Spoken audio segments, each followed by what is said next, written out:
20億円近い税金を使って作られた大学がまさかの定員割れ。今日本で大きな議論になっています。なぜこのようなことが起きたのか、そしてこれは本当に失敗なのか。今回はこの問題をわかりやすく解説していきます。今回取り上げるのは佐賀県の武雄市に新設された武雄アジア大学です。この大学はいわゆる分校ではなくゼロから新しく作られた新設大学です。東アジアの文化やビジネス、観光などを学ぶ大学で、一部では K-POP などを売りにしていると話題になりましたが、大学側は特定の分野に特化した大学ではないと説明しています。ここで問題になっているのが学生の数と税金です。まず学生数ですが、定員は約140人に対して実際に入学したのは約40人前後とされています。つまり定員の3割にも満たない状態で、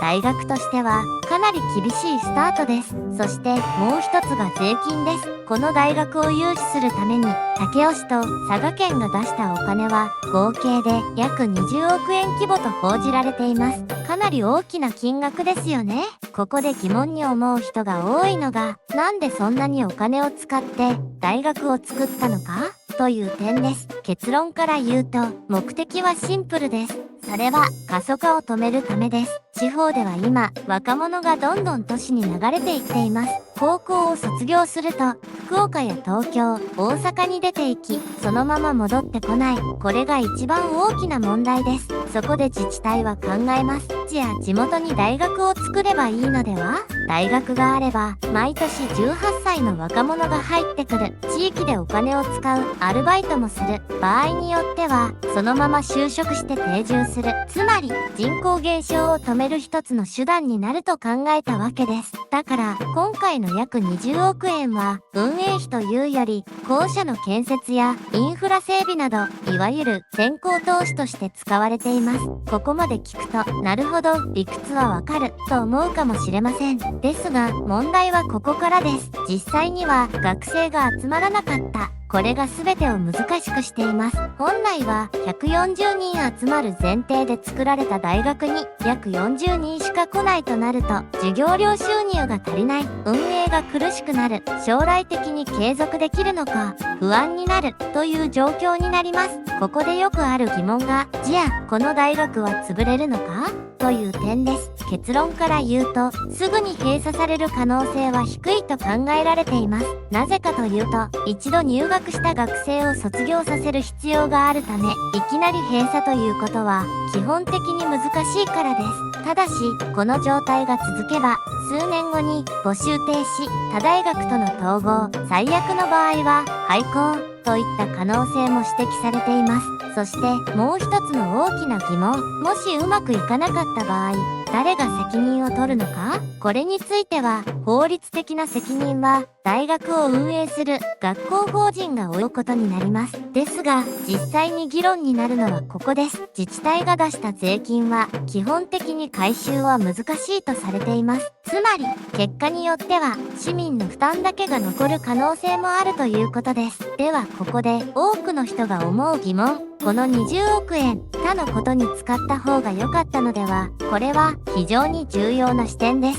例えば、若者への移住支援、企業有事、企業支援、インフラ整備、こういったことに使えば、もっと効果があったのでは？という意見です。実際に徳島県神山町派 IT 企業有事で知られており、長野県軽井沢町派観光地として成功している地域です。ただし、ここが重要です。これらの成功事例はどこでも同じように再現できるわけではありません。地域ごとに立地、文化、人材、ブランド力、すべて条件が違うからです。つまり、これをやれば絶対成功するという方法は存在しません。じゃあ、今回の問題の本質は何なのか？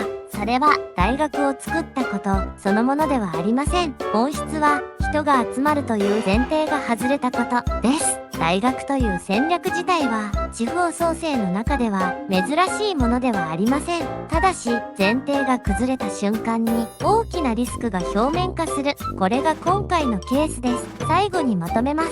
佐賀県武雄市に新設された大学に約20億円規模の税金が投入された。しかし学生は定員の3割未満とされている。その結果、税金の使い方として議論が起きている。ただし、これは単なる失敗と断定できるものではなく、地方が生き残るために行った一つの挑戦とも言えます。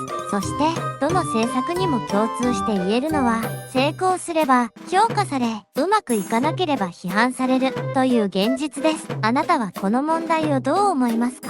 税金を使ってでも挑戦すべきなのか、それとも別の方法があったのか、ぜひコメント欄で意見を教えてください。この動画が参考になった方は、高評価とチャンネル登録をぜひお願いします。社会問題やお金に関するテーマをわかりやすく解説していきますので、通知音も忘れずに。それでは次の動画でお会いしましょう。ご視聴ありがとうございました。